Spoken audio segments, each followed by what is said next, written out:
오늘 수협의 히브리서 강의 13번째 시간입니다. 히브리서 강의 13번째 시간. 그리스도의 도의 초보를 버리고 이제 오늘 이 말씀 나누려고 하는데, 사실 처음 이제 저희가 주제가 되는 말씀처럼 제가 나누기도 했던 내용이고, 제가 이렇게 짤막한 그 수협에 광고할 때도 이 구절을 이제 현대어 성경을 인용해서 올리기도 했는데, 벌써 이제 그 말씀을 저희가 이렇게 나누게 됐습니다. 오늘 이 말씀 나누시면서 그리스도의 도의 초보를 버리라는 뜻이 무엇인가 한번 좀 더 깊이 또 생각하시면서 하나님의 또 뜻과 그 은혜들을 발견하는 시간 되셨으면 좋겠습니다. 자, 히브리서 6장 1절에서 3절 말씀 한번 같이 읽어보겠습니다. 히브리서 6장 1절에서 3절 말씀입니다. 시작. 그러므로 우리가 그리스도의 도의 초보를 버리고 죽은 행실을 회개함과 하나님께 대한 신앙과 세례들과 안수와 죽은 자의 부활과 영원한 심판에 관한 교훈의 털을 다시 닦지 말고 완전한 대로 나아갈지니라. 하나님께서 허락하시면 우리가 이것을 하리라. 우리 지난 시간에 히브리서 5장 11절 이하의 말씀을 통해서 때가 오랜 시간이 흘렀음에도 성도들의 듣는 귀가 여전히 둔하여 단단한 음식을 먹지 못한다라는 내용을 가지고 말씀을 나누었습니다. 히브리서 기자가 이 5장을 넘어오면서 4장도 그렇지만 완고함을 이야기하고 또 성도들의 자라남에 대한 이야기를 하기 시작하면서 사실은 내용들이 상당히 좀 진지해지고 무거운 내용들도 있습니다. 그건 뭐냐면 구원에 대해서 굉장히 안타깝고 절박한 심정으로 히브리서 기자가 말씀을 써내려가는 것을 보는 듯합니다.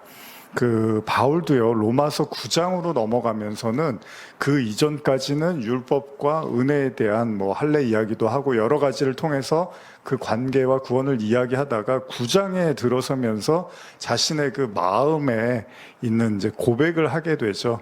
그 고백이 굉장히 유명한 고백인데 제가 한번 읽어드리겠습니다.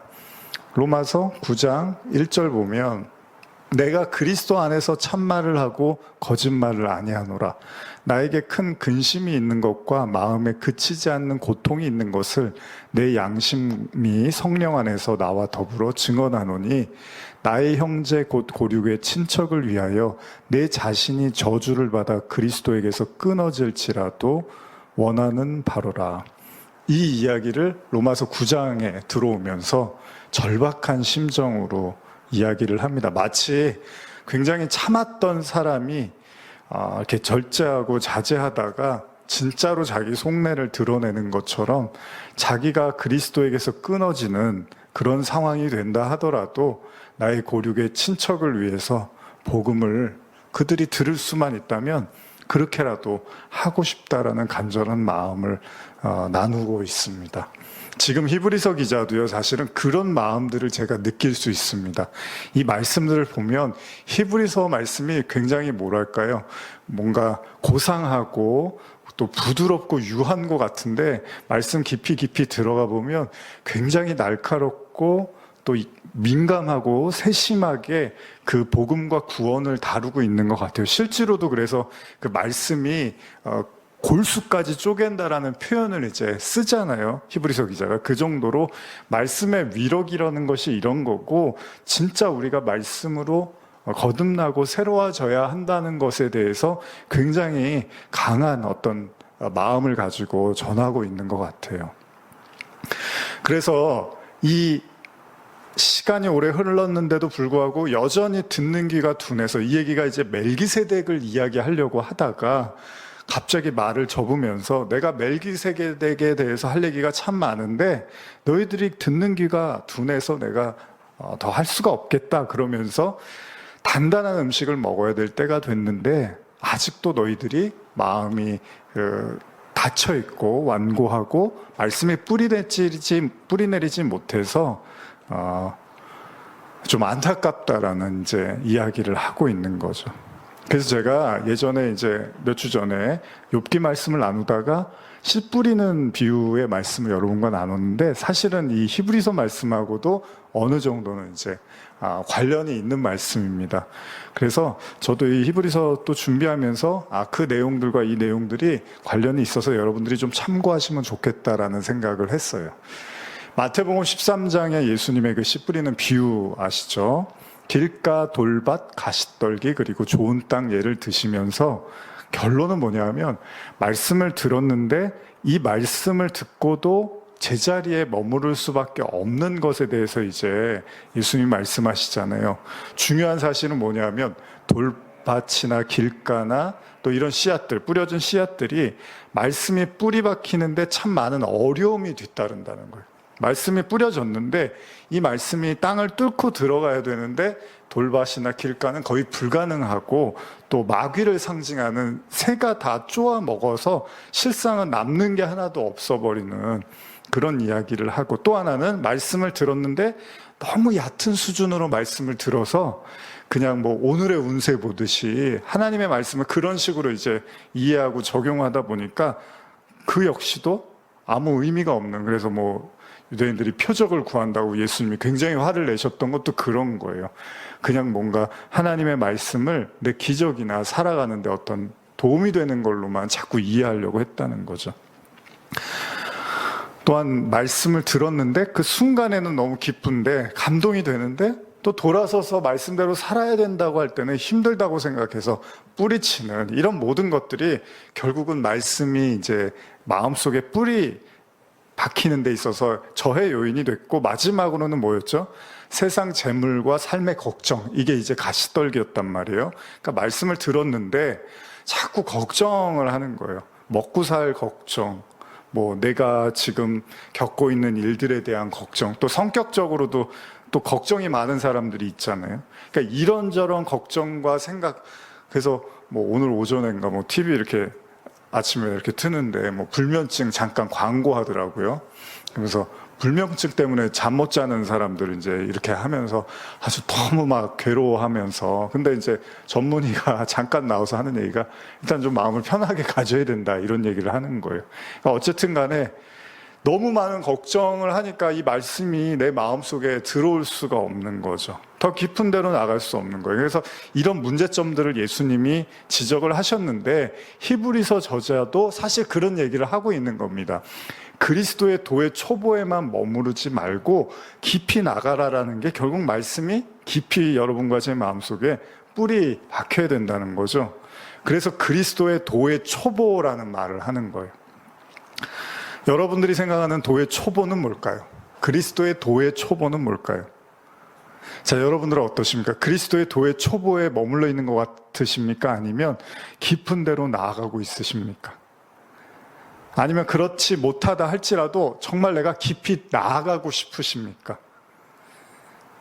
오늘 어쨌든 말씀을 좀 나누면서 생각해 보려고 하는데, 히브리서 저자는 그리스도의 도의 초보에 대해서 몇 가지 이제 예를 듭니다. 이 예들이 참 굵직굵직한 예고, 자칫 여러분들이 들었을 때 이래도 되나라는 생각이 들 수 있는 예들이에요. 첫째는 뭐죠? 죽은 행실을 회개함이에요. 자, 이게 무슨 말인지가 여러분들이 잘 이해가 안 가실 수가 있고요. 뭐 이 내용을 가지고 뭐 주석을 보거나 아니면 다른 참고 문헌들을 볼 수 있는데, 죽은 행실을 회개한다는 말이 무엇일까? 선뜻 여러분들이 와닿지 않을 수도 있습니다. 여기에 대해서 여러 가지 견해 해석이 있는데, 근데 제가 그런 관점들이 있는데, 저는 히브리서 말씀에서 찾아보고 싶어요. 그러니까 왜 이런 표현을 썼는가, 히브리서 기자가. 그래서 이런 관점, 히브리서에 나타난 관점을 가지고 오늘 열거된 그리스도의 도의 초보를 이해하는데 좀 도움을 받을 수 있지 않을까 생각을 해봤어요. 그리고 중요한 건 뭐였죠? 이 서신이 누굴 위한 서신이냐면 히브리인들, 즉 유대인 성도를 위한 책이란 말이에요. 이방인들을 위한 책이 아니라. 그러면 조금 더 여러분들이 쉽게 이해하는데 좀 더 나을 수 있다는 거죠. 자, 한번 히브리서 10장 1절에서 4절 한번 찾아보실까요? 히브리서 10장 1절에서 4절입니다. 자, 한번 같이 읽어볼게요. 시작. 율법은 장차 올 좋은 일의 그림자일 뿐이요 참 형상이 아니므로 해마다 늘 드리는 같은 제사로 나오는 자들은 언제나 온전하게 할 수 없느니라. 그렇지 아니하면 섬기는 자들이 단번에 정결하게 되어 다시 죄를 깨닫는 일이 없으려니 어찌 제사 드리는 일을 그치지 아니하였으리요. 그러나 이 제사들에는 해마다 죄를 기억나게 하는 것이 있나니 이는 황소와 염소의 피가 능히 죄를 없이 하지 못함이라. 잘 아시는 구절이고 앞으로도 우리가 보게 될 구절이고, 그리고 히브리서에서 굉장히 중요하게 다루고 있는 내용이기도 합니다. 현대어로 읽어드릴게요. 율법은 장차 그리스도께서 우리에게 주실 좋은 것들을 어렴풋이 보여주는 그림자에 지났지 않을 뿐 실체는 아닙니다. 그래서 옛 제도에 따라 희생 제물을 해마다 반복해서 드렸지만 사람들은 결코 구원받지 못하였습니다. 현대어 번역은 이렇게 하고 있습니다. 만일 거기에 구원할 능력이 있었다면 단 한 번의 희생 제물로도 충분해야 할 것이고, 예배드리는 사람들도 그것으로 정결해져서 죄짓고자 하는 마음이 사라져야 마땅합니다. 굉장히 노골적으로 이야기하죠. 3절. 그러나 사실은 그와 반대였습니다. 해마다 드리는 희생 제사는 그들의 마음을 순화시키기는커녕 도리어 불순종과 죄를 되새기게 하였으니 황소와 염소의 피로는 실제로 죄를 제거할 수 없는 것입니다. 잘 아시죠? 구약의 율법 제사는 아무리 제사를 지내도 죄가 없을 수는 없다는 거예요. 오히려 뭐라 그러죠?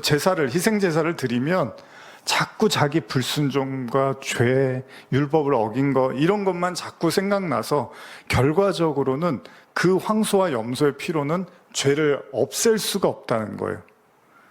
자, 그래서 우리가 지금 제사를 안 지내는 거잖아요. 그쵸?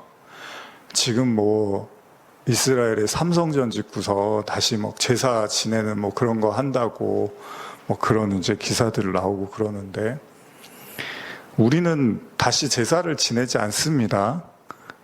허물었던 거 위에 다시 세우는 게 아니에요. 예수 그리스도로 인해서 이제 그 제사는 이제 의미가 없어졌어요.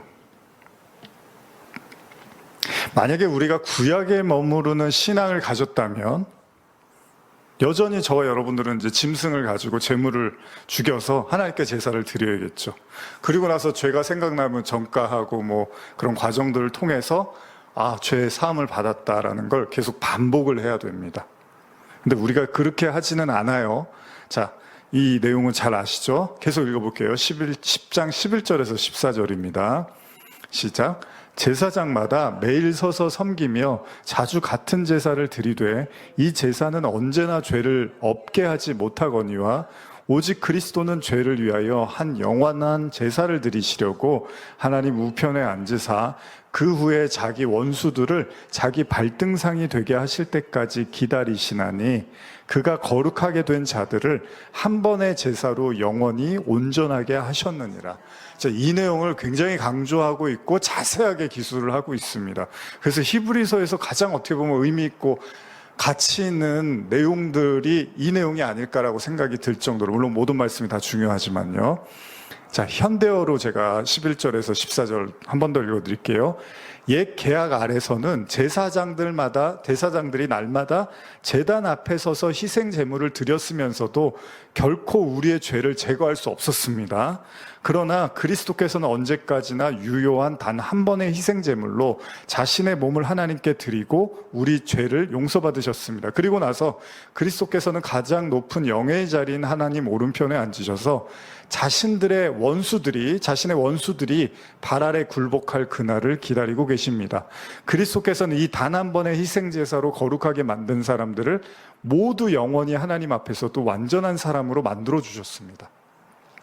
여러분들에게 자주 읽다 보니까 그렇게 좀 와닿지 않을 수 있는데, 여기 지금 뭐라고 써 있냐면요, 단 한 번의 희생 제사로 거룩하게 만든 사람들을 모두 영원히 하나님 앞에서 완전한 사람으로 만들어 주셨대요. 이렇게 지금 쓰고 있어요. 구약의 제사는 절대 우리의 죄를 사할 수가 없습니다. 그런데 예수 그리스도의 희생 제사가 인간의 모든 죄를 용서받게 하고 심지어 온전한 사람이 되게 했대요. 여러분들이 그런 이제 자들이라는 거예요. 하나님의 자녀라는 게 그런 위치에 있다는 겁니다. 자, 지금 제가 말씀드린 것처럼 10장 14절은 그리스도께서 이 단 한 번의 희생제사로 거룩하게 만든 사람들을 모두 영원히 하나님 앞에서도 완전한 사람으로 만들어 주셨습니다.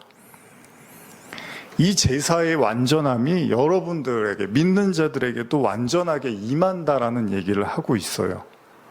그러면 죽은 행실을 회개한다라는 말이 뭘까요?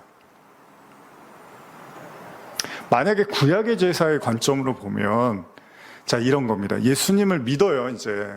히브리인들인데 예수님 믿고 성도가 됐어요. 그래서 이제 예배를 드리겠죠. 제사를 안 드리기 시작했겠죠. 그런데 예수님이 십자가를 지고 부활하신 이 제사에 대해서 잘 확신이 안 서고, 뭔가 예전에 드리던 과거의 그 제사가 있잖아요. 구약의 제사를 드리다 보니까 자꾸 제사는 뭔가 제물을 가지고서 희생시켜서 죄를 회개하는 이런 과정이 있어야 되는데, 그 제사가 사라지고 그냥 예배, 말씀을 듣고서 뭐 찬양을 하거나 예배를 드렸을 거 아니에요? 이렇게 하는 걸로만 내 죄가 용서받을 수 있을까라는 생각을 할 수 있겠죠. 두렵거나 불안할 수 있겠죠. 여러분, 할례라는 게 지금이야 뭐 당연히 크리스찬들이 뭐 할례를 받지 않지만, 제가 예전에 말씀드렸지만, 근데 바울 당시에 그 신약 그때는 할례를 안 받으려면 굉장히 어떻게 보면은 큰 결단을 해야 되는 거예요. 왜냐면 모든 유대인들의 상징이 할례인데, 구원받은 것에 대한 상징인데, 내가 예수를 믿었다는 이유로 이제 할례로부터 자유로운, 내가 할례를 받지 않아도 된다라는 결정을 할 때는 모르겠어요. 예수님을 믿는 사람들한테는 대단한 선택으로 보이겠지만, 자신들이 이미 알고 있었고 자라왔던 그 유대 환경의 사람들한테는 완전히 낙인 찍히는 거죠. 완전히 불경한 사람이 되는 거란 말이죠. 그러니까 지금이야 우리가 이제 자연스럽게 받아들이지만, 이 당시에도 예수님을 믿고 제사 안 드려도 되나? 뭐 이런 생각을 이제 하는 거죠. 여러분들 제사 안 지내시잖아요, 집에서. 뭐 저희도 이제 그냥 뭐 가정에서 예배 드리고 추도 예배 드리고 하는데, 근데 만약에 제사를 굉장히 열심히 드리던 유교의 어떤 이제 관습에 따라서 제사를 드리던 사람이 이제 예수님을 믿고 제사를 안 드려도 되는구나, 이제 예배로 드려도 되는구나, 뭐 추도 예배나 가정 예배를 대체할 수 있구나라고 생각을 했어요. 근데 자꾸 뭔가 불안하고 두려울 수 있잖아요. 그럼 조상들이 화내시는 거 아니야? 뭐 좀 안 좋은 일이 생기면 내가 제사를 안 지내서 그런 거 아니야? 이런 마음이 들 수 있을 거 아니에요. 그러니까 그런 어떤 갈등의 요소들이 분명히 존재할 수 있다는 거죠. 그러면 마찬가지로 지금 이런 어떤 히브리인 기독교인들이, 성도들이 예수님을 믿는 것만으로 이제 그 제사로부터 자유롭고 이제 돌아보지 않아도 된다라는 사실이 불안했을 수도 있고, 그거에 의거한 어떤 이 죽은 행실에 대한 회개라는 게, 예를 들면 이런 거예요. 제사를 지내야 되는데 제사를 안 지냈네요. 예를 들면 내가 이제 성도가 됐는데 구약의 그 제사를 드려야 되는 거 아니에요? 그러면서 막 갈등하면서 회개한다면 그거는 진짜 죽은 행실인 거잖아요. 율법에 의거한 이제 회개가 됐으니까. 결국은 율법의 계명들에 얽매여서 그 죄들을 회개했다라는 생각을 할 수도 있고요. 또 다른 의미에서는 그리스도와 함께 십자가에 못 박혀 죽은 자신임을 인식하지 못하고, 그러니까 내가 예수님과 함께 십자가에 못 박혀서 죽었으니까 이제 그리스도의 은혜와 의로 내가 구원을 받는 건데, 근데 이걸 못 믿는 거예요. 이게 안 믿어지니까 또 어떤 생각을 하냐면, 예수의 공로가 아니라, 구원은 예수의 공로가 아니라 어쩌면 율법을 더 열심히 지켜야 되는 게 아닐까라는 이 의구심과 이 두려움과 불안함이 계속해서 회개를 하게 되는, 그걸 죽은 행실에 대한 회개라고도 볼 수 있다는 거예요. 이 말이 좀 애매하게 들릴 수 있는데요. 그러면 예수를 믿으면 회개가 필요 없는 걸까? 그러니까 지금 히브리서 기자가 회개 자체에 대해서 불필요함을 얘기하고 있는 건가? 그건 아닌 것 같잖아요. 우리는 이런저런 이유로 회개를 한단 말이죠. 잘못을 하고 나면. 근데 죽은 행실 회개가 무슨 말인가 이런 생각을 할 수 있단 말이죠. 그러니까 뭐 예수님이 우리를 영단번에 다 용서하셨으니까 앞으로 우리가 무슨 짓을 해도 상관이 없다. 회개 절대 하지 마. 이런 얘기는 아닐 거 아니에요. 히브리서 기자가 말하고 싶은 핵심은요, 이제 구원의 관점에 대한 회개는 분명한 것 같아요. 앞서서 읽은 히브리서의 영단번의 제사의 9절에서도 보는 것처럼 히브리서 기자는 여전히 성도임에도 구약에 반복되는 율법의 제사의 개념을 벗어나지 못해서 예배를 드릴 때마다 죄를 생각하여 회개하는 일의 반복을 마치 구약의 제사처럼 당연한 것처럼 받아들이는 이 성도들에 대한 초보적 신앙을 지금 지적할 수도 있다는 겁니다. 이 말도 쉬운 얘기가 아니에요. 이게 무슨 말인가 싶은데 제가 좀 더 풀어서 설명드리면 아까 10장 14절 9절처럼요. 자, 한 번의 제사로 우리를 온전하게 하셨대요. 여러분 그거 믿으세요? 솔직히 믿으세요? 안 믿으시잖아요. 여러분들이 완전히 예수님의 십자가로 인해서 완전히 온전하게 됐다라는 걸 사실 그렇게 온전하게 믿는 성도들도 많지 않을 거예요. 오히려 얼마나 성도들 마음에도 죄책감이라든지 죄의식 후회 그리고 두려움 공포 또 율법에 대한 어떤 그런 막연한 어떤 그 시달림 아닌 시달림들이 많이 있단 말이죠. 근데 어찌됐건 간에 주님은 이미 십자가로 다 죄를 사하셨대요. 진짜 과거, 현재, 미래 모든 죄, 그렇잖아요, 여러분. 그러면 예수님의 십자가가 우리의 모든 죄를 사하셨으니까 만약에 여러분들이 천국에 가셨다가 또 뭐 죄 또 지면 다시 여기 또 땅에 내려와야 되고 그게 아닌 거잖아요. 영단번이라는 건 영원히 사했다는 얘기거든요. 제가 잠깐 이제 영원에 대한 설명을 조금 드릴게요.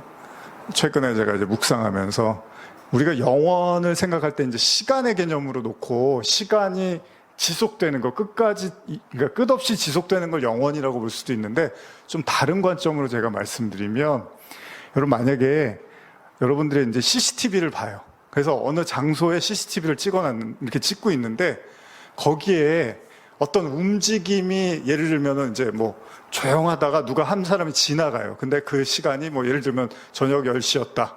그래서 한 사람이 딱 지나가요. 그러다가 조용하다가 또 2시쯤 되니까 누가 또 지나가요. 그러면 어떻죠? 변화가 있는 거죠.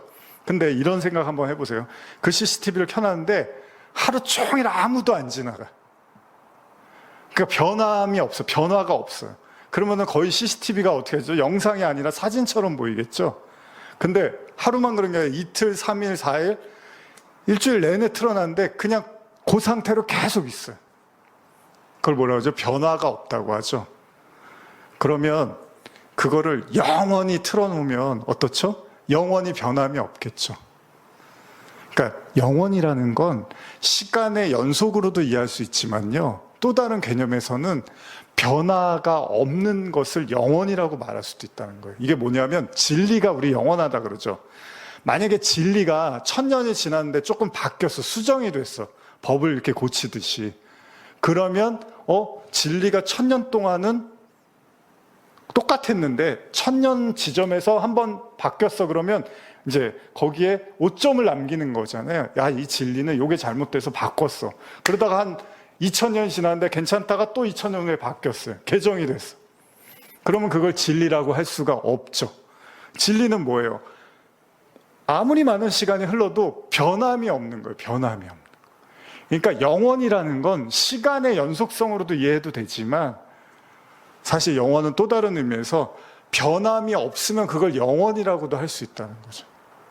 그러면 여러분 하나님을 설명할 히브리서 기자가 하나님은 어제나 오늘이나 내일이나 뭐라 하죠? 영원토록 동일하시다라는 말을 하죠.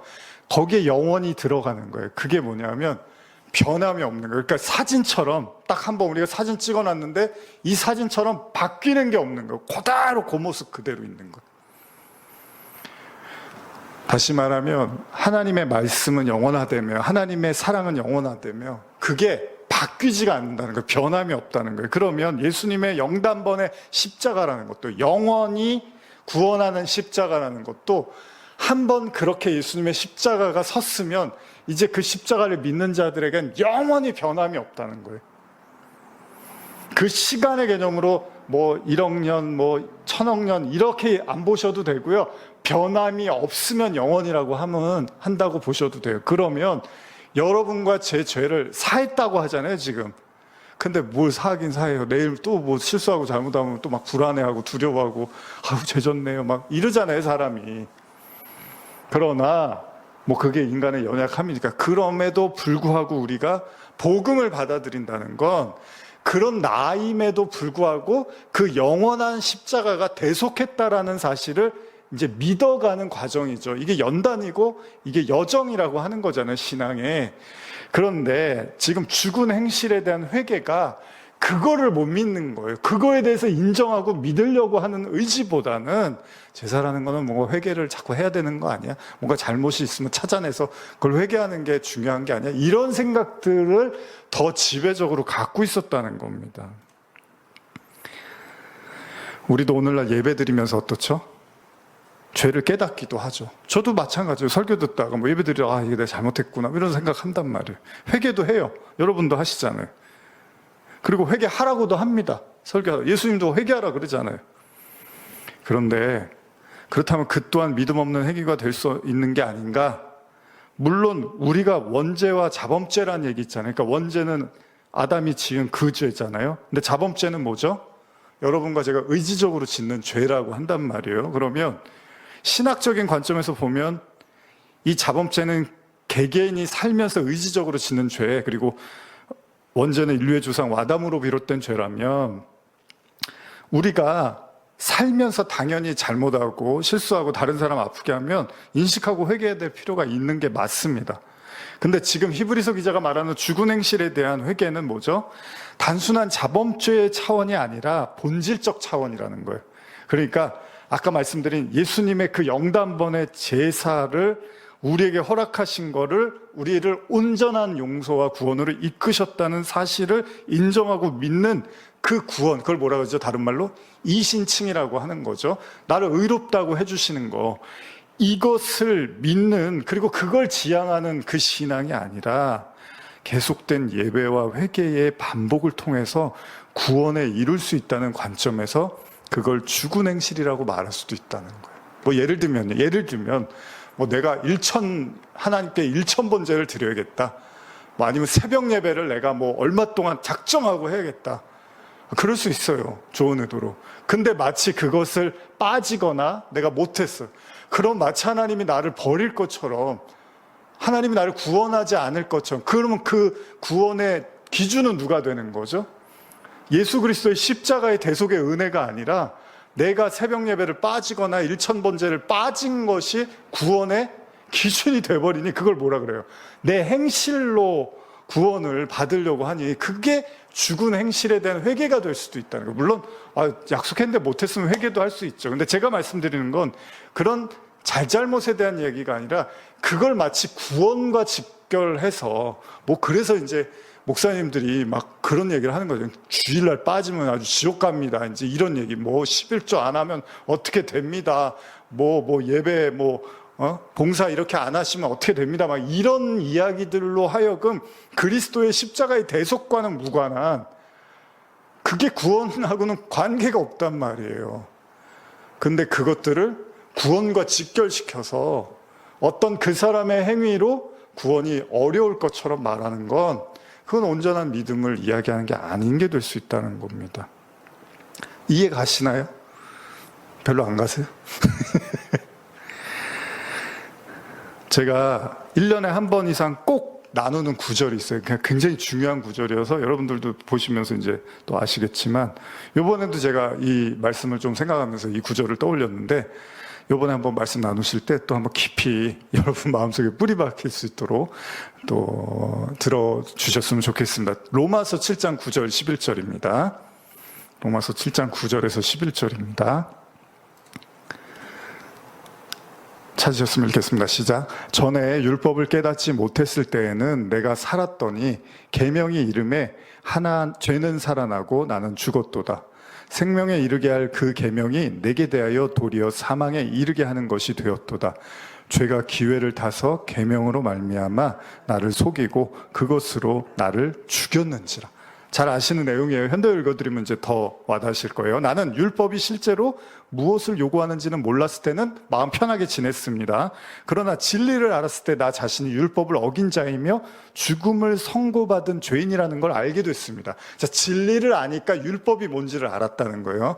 그래서 여러분과 제가 진리의 말씀을 들어야 되는 거예요. 진짜로 하나님이 뭘 말씀하시는지를 알아야지 율법의 역할을 알게 된다는 겁니다. 그러므로 내 경우에는 생명의 길을 보여줄 것이라고 생각했던 선한 율법이 그와 반대로 내게 죽음의 벌을 내려준 결과가 되어버린 것입니다. 죄가 하나님의 선한 율법을 가시고 나를 속여서 그것으로 나를 죽을 죄인이 되게 만든 것입니다. 여러 가지로 해석할 수 있는데요. 바울의 고백은 우리로 하여금 율법과 구원이 어떻게 작동하는지를 보여줍니다. 바울은 지금 율법이라는 것이 무턱대고 자기만 지키기만 하는 거, 그걸로는 구원받을 수 없다라는 걸 알았단 말이에요. 그전에는 몰랐어요. 그러니까 어떻게 하죠? 율법만 잘 지키면 구원받는데 문제 없다고 생각했어요. 근데 지금 바울이 뭐라 그래요? 그게 속임을 당하는 거였고 그걸로 나는 망할 뻔했다는 거예요. 율법 지켜서 나는 망할 뻔했다는 거예요. 왜? 그걸로 내가 구원받으려고 했으니까. 실제로 진리이신 그리스도를 알게 되니까 뭘 깨달았다고요? 율법을 절대 지킬 수 없다는 것도 알게 됐고, 심지어 어떻죠? 하나만 어겨도 저주의 상태, 죽음의 상태에 처하게 될 것도 알았단 말이에요. 이건 뭐 잘 아시죠, 여러분? 자, 그럼 이게 무슨 말입니까? 율법을 지키면 그게 생명의 길이 아니라 오히려 율법 때문에 멸망에 처한다는 거예요. 율법을 지키는 게 나쁜 게 아니라 율법을 지켜서 구원에 이르려고 하는 게 나쁘다는 거예요. 결국 율법은 자신의 죄의 문제를 해결해 줄 수 있는 탈출구는 안 된다는 거예요. 그럼에도 불구하고 많은 사람들이 여전히 율법을 지키려고, 이 당시나 지금도 마찬가지입니다. 그렇게 못 지킨 율법을 회개함으로써 구원에 이르려고 한다는 거예요. 아까 제가 예를 들면 나는 새벽 기도 나가야 되는데 빠졌어. 그러면서 마치 하나님 날 버리시면 어떡하지? 나 이제 멸망하는 거 아니야? 나 구원 못 받는 거야. 예를 들면 평생을 새벽 예배 나가다가 이제 죽을 날이 가까웠는데 어떻게 아프고 그래서 이제 더 못 나갔어. 그러니까 이제 날 버리시는 거 아니야? 막 예를 들면 이런 생각을 하면은 이거는 그리스도의 십자가하고 아무 관련이 없다는 거예요. 이게 죽은 행실이 될 수 있고 죽은 회개가 되는 거예요. 의미 없는 회개를 하고 있는 거예요. 물론 처음 우리가 세례를 받을 때, 세례도 그래요. 여러분, 어떤 사람들은 뭐라고 합니까? 세례 받으면 구원받은 거라고 해요. 그래요, 여러분? 세례 받으면 구원받은 거예요? 세례 받을 때 분명히 이전 삶을 회개하고 하나님을 믿는다는 일종의 서약식을 하죠. 그리고 세례를 받습니다. 침례든 세례들 받아요. 그렇다고 이제 회개가 필요 없느냐? 회개해서 세례 받긴 하지만 그렇다고 회개를 안 하는 건 아니에요. 또 여러 가지 우리는 회개를 하면서 살아요. 그러나 이 세례가 구원의 증표가 됩니까? 돼요? 안 돼요? 안 돼요? 돼요?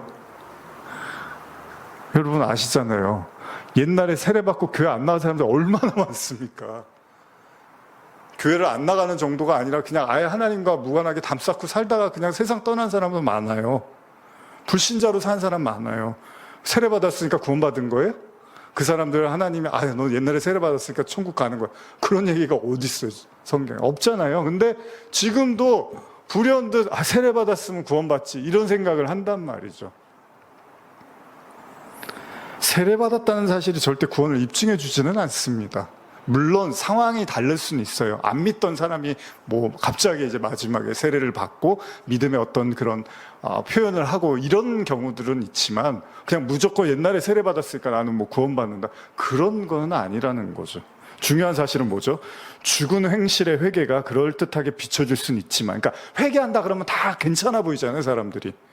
그런데 그 회개의 내용이 여전히 율법에 대한 기대를 버리지 못하고 예수의 영단번의 제사를 믿지 못하는, 쉽게 말하면 자신의 행실을 근거로 한 신앙의 고집이라면 그 회개, 그걸로는 하나님께 더 깊이 나갈 수가 없다는 거예요.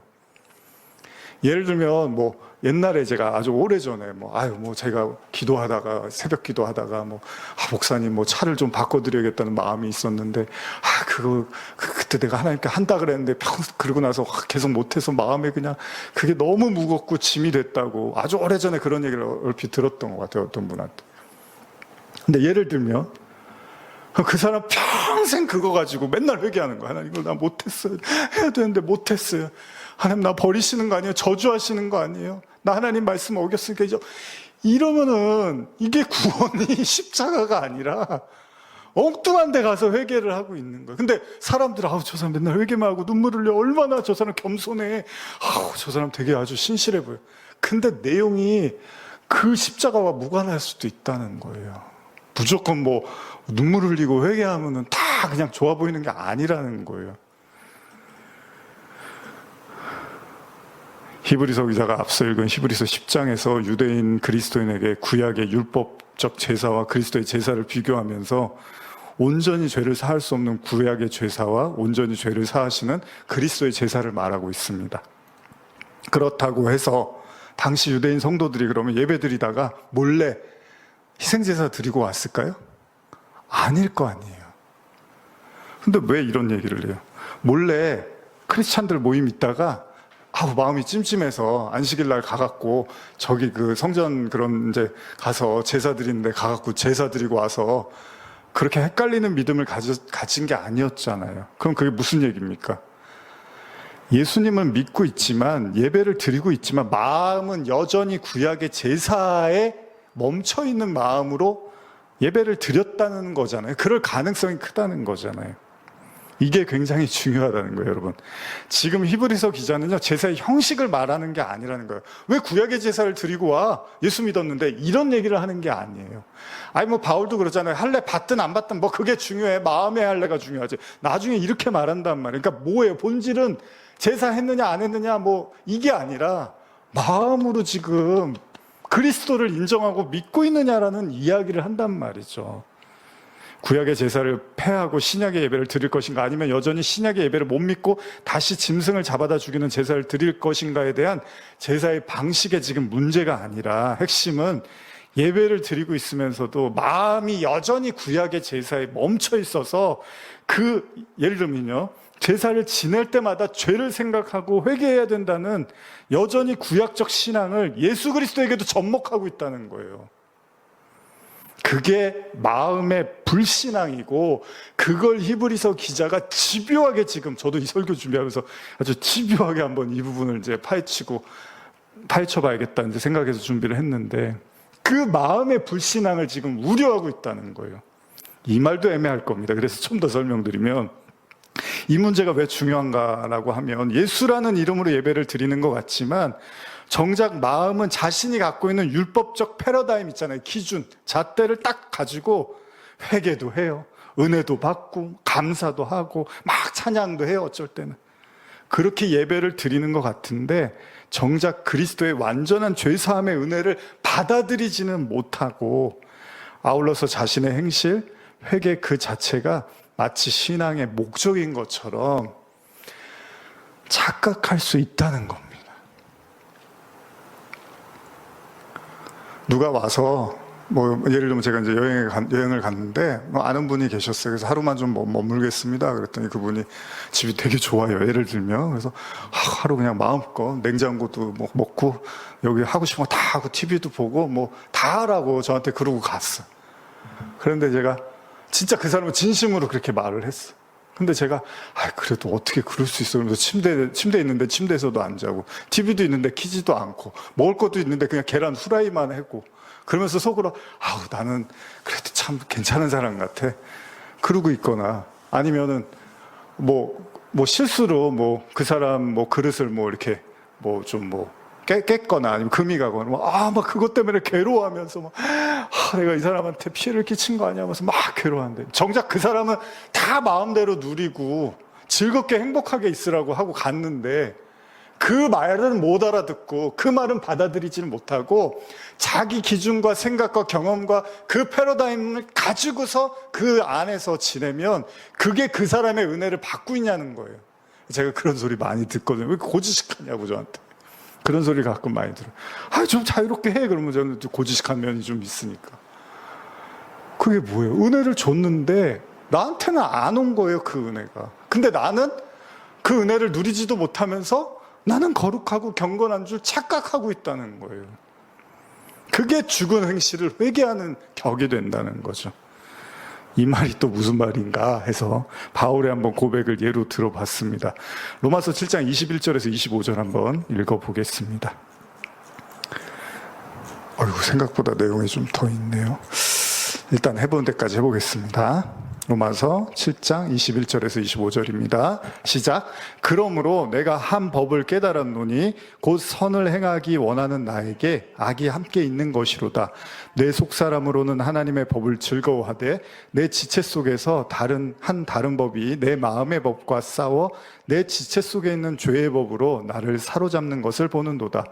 오라, 나는 공고한 사람이로다. 이 사망의 몸에서 누가 나를 건져내랴. 우리 주 예수 그리스도로 말미암아 하나님께 감사하리로다. 그런즉 내 자신이 마음으로는 하나님의 법을, 육신으로는 죄의 법을 섬기노라. 자, 현대어로 읽어드릴게요. 나 스스로는 늘 올바른 일을 원하나 어쩔 수 없이 잘못된 일을 해버리는 이것이 인생의 현실인 것 같습니다. 그 잘난 바울이, 그 대단한 자존심 센 바울이 인정을 해요. 이게 안 되는 거군요. 이게 인생의 현실이군요. 이렇게 말을 해요. 속으로는 하나님의 뜻을 따라서 살고 싶어 하면서도 내 속 깊은 곳 어떤 다른 것이 있어서 그것이 내 마음에 분란을 일으켜 나를 누르고 아직도 내 속에 도사리고 있는 죄의 노예로 만들어버립니다. 나는 마음으로는 늘 기쁨으로 하나님을 섬기는 족이 되기를 원하면서도 실제로는 여전히 죄의 노예가 되어 있는 자신을 봅니다. 이제 여러분은 내 형편이 어떻다는 것을 잘 아셨을 것입니다. 나는 얼마나 비참한 처지에 놓인 인간입니까? 누가 이 죽을 수밖에 없는 노예 상태에서 나를 해방시켜 줄 것입니까? 하나님께 감사드립니다. 우리 주 예수 그리스도께서 나를 해방시키셨습니다. 그분이 나를 해방시켜 주셨습니다. 핵심은 뭐죠?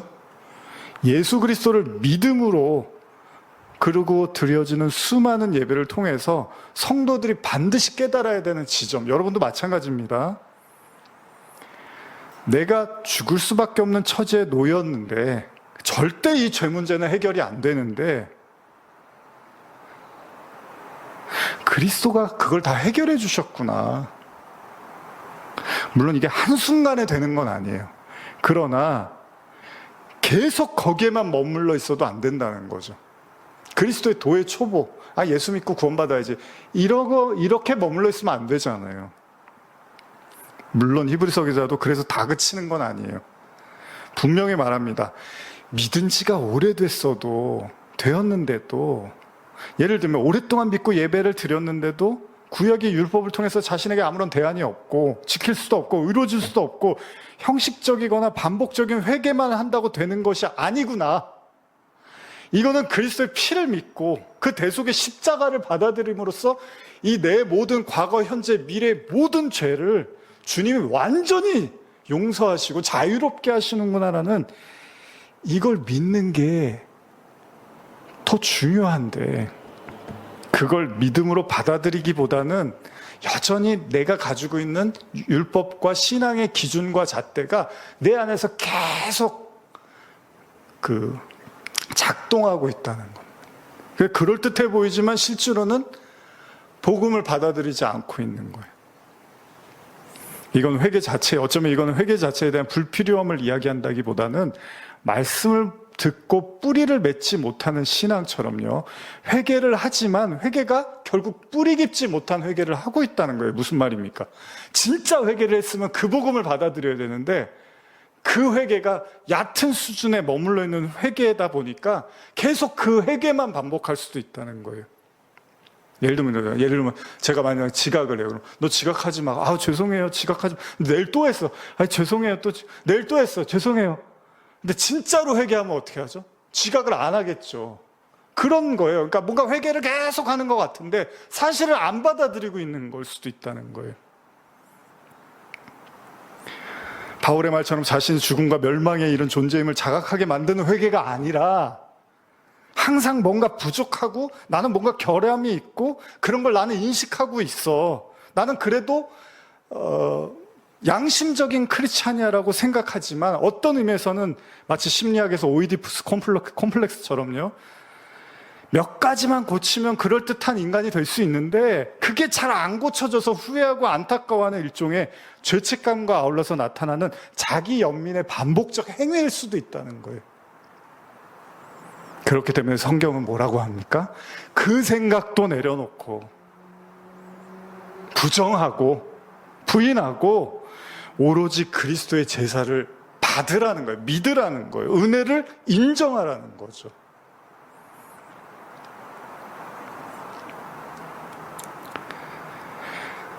근데 우리는, 인간은 자신의 일부분의 결함만 인정하고 반성이나 적당한 회개를 통해서 구원에 이를 수 있다는 착각을 끝까지 놓지를 못한다는 거예요.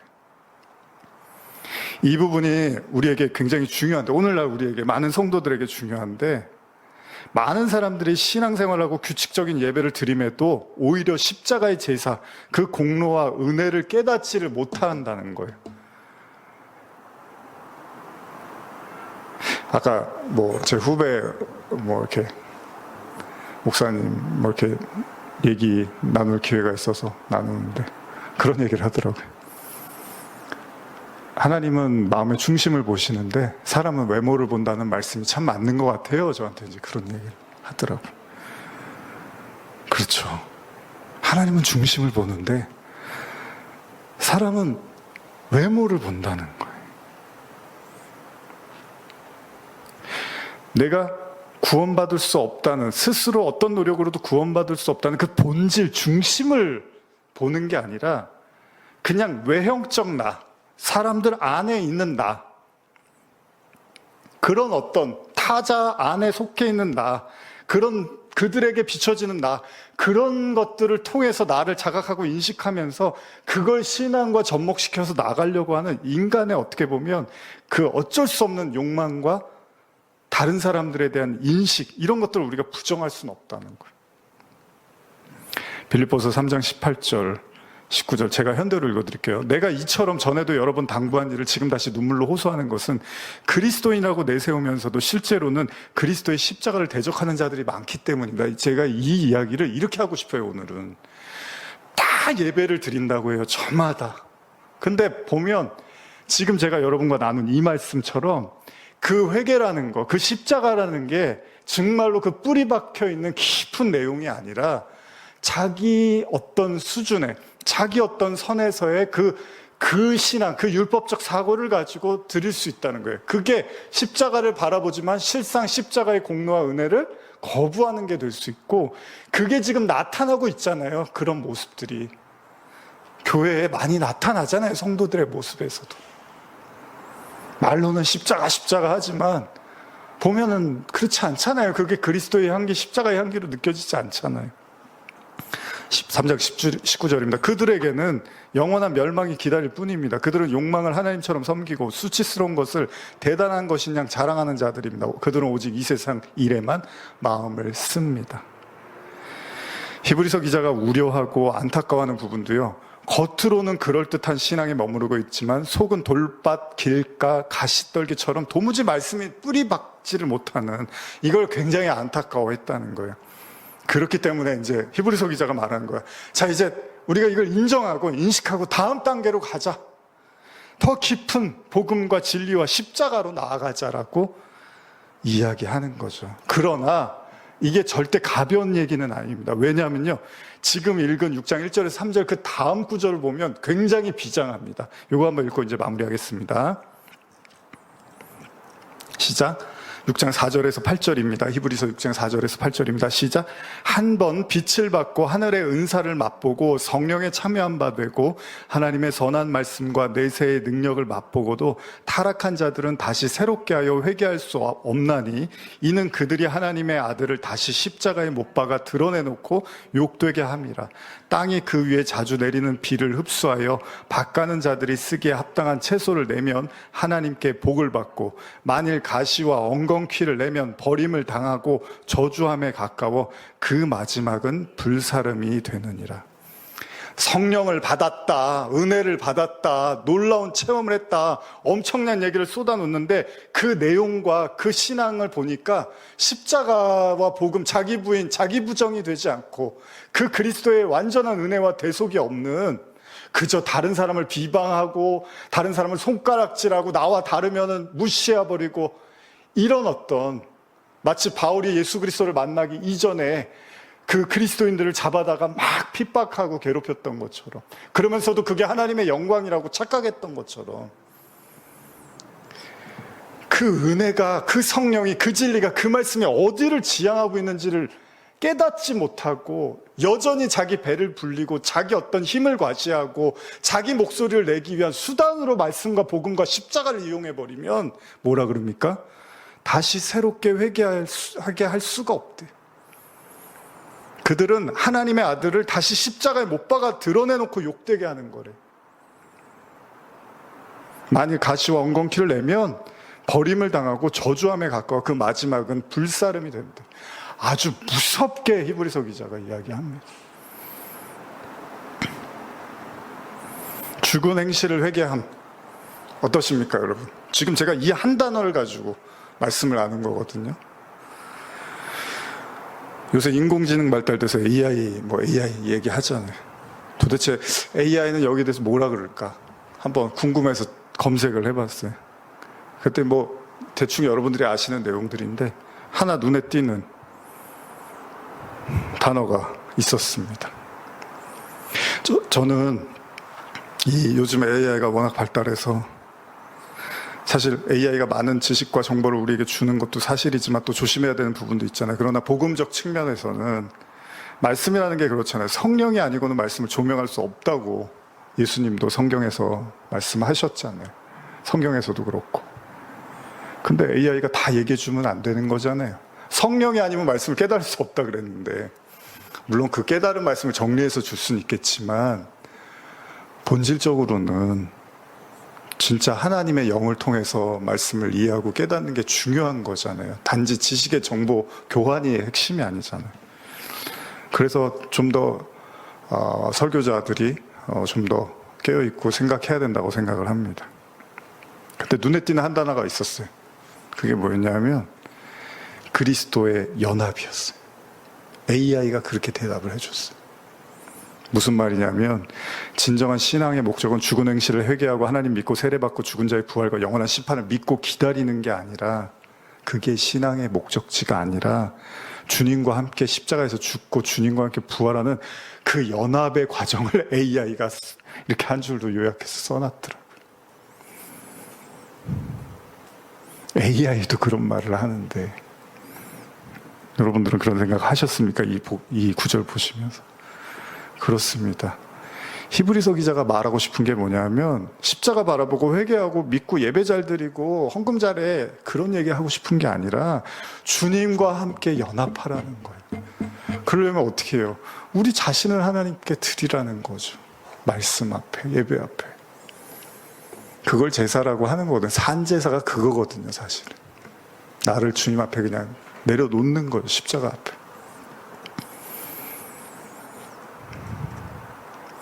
현대어로 히브리서 6장 1절에서 3절, 우리가 처음에 나눴던 메시지 히브리서 시작하면서 그 내용 읽고 이제 기도하고 마치겠습니다. 현대어 히브리서 6장 1절에서 3절입니다. 이제는 그리스도 교회의 초보 진리를 배우느라 같은 자리에서 언제까지나 맴도는 일은 그만두고 더 깊은 진리를 배우는 자리로 나아가십시오. 좀 나오셨으면 좋겠어요. 이 말씀 듣고 좀 깊은 자리로 말씀 듣는 자리로 좀 나오셨으면 좋겠어요. 물론 이제 멀어서 못 나오시는 분들 말씀드리는 게 아니라, 내가 나가는 교회가 없고 뭔가 교회 실망도 하고, 그런데 진짜 하나님 말씀을 정말 사모하고 그런 마음이 있다면 하나님이 허락하시는 그 인도하시는 자리로 나아가셨으면 좋겠어요. 또한 이해력을 키워서 건장한 교인의 품격을 갖추도록 하십시오. 착한 일을 해서 구원을 얻으려는 어리석은 생각이나 하나님을 믿어야 한다는 필요성만 가지고 떠드는 일에 더 이상 귀 기울이지 마십시오. 세례와 성령의 은사와 죽은 자의 부활과 영원한 심판에 대해서도 더 이상 가르침을 받을 필요가 없습니다. 주께서 허락하신다면 이제는 다음 단계로 나아가야 합니다. 기도하시겠습니다. 하나님 아버지, 우리가 우리의 현재의 모습을 또 인식하고 또 거울 보듯이 말씀 앞에서 또 인정하면서 이제 우리 등을 두들기며 이제 더 깊은 곳으로 나가라는 성령의 음성에 귀 기울이며, 지금 우리의 피로와 우리의 무거움과 어려움들 많이 있지만 그것을 두려워하고 걱정한다고 해결될 것이 아니라면 하나님 안으로 더 깊이 나가서 모든 만물의 창조, 주권자이신 하나님 앞에 우리의 모든 삶과 우리의 마음을 드릴 수 있는, 그래서 십자가 영단번의 제사의 그 자유함과 그 용서의 기쁨을 누리는 삶을 살게 하여 주시옵소서. 감사드리며 예수님의 이름으로 기도합니다. 아멘.